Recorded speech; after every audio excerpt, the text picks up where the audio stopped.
بہت بڑے تھے، بہت ہی بڑے تھے امام اعظم ابو حنیفہ رحمت اللہ علیہ۔ علم بھی بڑا تھا، تقوی بھی بڑا تھا، اور ان کو اللہ نے یہ اعزاز دیا کہ 80 کے قریب صحابہ کی زیارت کرنے کا موقع ملا۔ امام اعظم، اور ان کی شان یہ ہے کہ آج بھی جب باب بلال سے لوگ مسجد نبوی میں داخل ہوتے ہیں، ذرا الٹے ہاتھ پہ چھتریوں کے نیچے جاتے ہیں تو سامنے امام اعظم کا نام لکھا ہوا ہے۔ آج بھی چمکتا دمکتا ہوا ان کا کردار اور نام۔ اپنے زمانے میں ہزاروں شاگرد تھے، اور آج بھی لاکھوں لوگ ان کی تقلید کرتے ہیں۔ امت 80% امام اعظم کی مقلد ہے۔ اور اپنے زمانے میں امام صاحب بہت بڑے تاجر تھے۔ یہ یاد رکھیں، جتنا بندہ بڑا ہوتا ہے اس کی مخالفت بھی اتنی بڑی ہوتی ہے، بڑے ہوتے ہیں مخالف۔ بہت بڑا ایک اور آدمی تھا، آپ کی برادری کا بھی تھا، قبیلے کا بھی تھا، لیکن امام صاحب سے حسد کرتا تھا، مخالفت کرتا تھا۔ امام صاحب رحمت اللہ علیہ کے والد گرامی انتقال کر گئے، فوت ہو گئے۔ امام صاحب رحمت اللہ علیہ 3 دن لوگ آئے تعزیت کرنے، آپ تشریف فرما ہوئے۔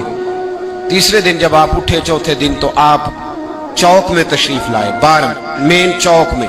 وہاں 20 لوگ کھڑے تھے، آپ کے ساتھ بھی کچھ لوگ تھے۔ وہ جو آپ کا مخالف تھا نا، وہ سامنے آ گیا۔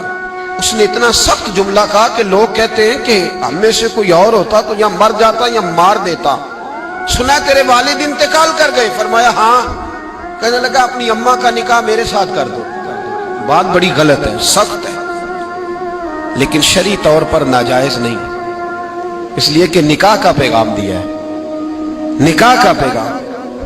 امام صاحب فرماتے ہیں میرا دل ٹوٹ گیا، کسی کے ماں کے بارے میں چوکوں میں تو باتیں نہیں نہ کرنی چاہیے۔ فرماتے ہیں میں پھٹ گیا، پر میرے پیروں میں شریعت کی زنجیریں تھیں۔ امام صاحب رحمت اللہ تعالی علیہ کہتے ہیں جب اس نے دوبارہ بات دہرائی کہ اپنی اماں کا میرے ساتھ نکاح کر دو، تو فرماتے ہیں میں نے اس سے کہا کہ بھائی عدت گزرتی ہے تو میں اپنی اماں سے بات کروں گا، میری ماں عاقلہ اور بالغہ ہے، اگر تیرے ساتھ نکاح کرنا چاہے گی تو مجھے کوئی اعتراض نہیں۔ امام صاحب کہتے ہیں یہ لفظ کہہ کے میں آگے بڑھا تو میری آنکھیں آنسو برسانے لگی۔ میں نے کہا کتنے امتحان لیتا ہے بعض اوقات انسان سے اس کا کردار اور اخلاق۔ فرماتے ہیں میں رونے لگا، اگلے چوک میں گیا۔ ابھی میں اگلے چوک میں گیا تھا تو پیچھے شور ہونے لگا، پلٹ کے میں نے دیکھا تو لوگ دوڑے آئے، کہنے لگے حضور کیا بد دعا دی، کیا ہوا؟ کہنے لگے حضور جس نے آپ کو بات کی تھی وہ دھڑام سے گرا ہے، اس کی روح پرواز کر گئی ہے، وہ تو ہارٹ فیل ہو گیا، ختم ہو گیا، مر گیا۔ تو امام صاحب رو پڑے، فرمانے لگے اس نے سمجھا تھا میں لاوارث ہوں، میرا پوچھنے والا کوئی نہیں۔ فرمایا اسے کچھ بھی نہیں ہوا، بس ابو حنیفہ کے صبر نے اس کی جان لے لی، ابو حنیفہ کے صبر نے جان لے لی۔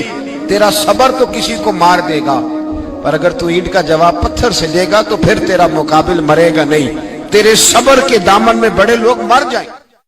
اس ویڈیو کو شیئر ضرور کیجئے، ہو سکتا ہے آپ کے ایک شیئر سے یہ بات کسی کے دل میں اتر جائے۔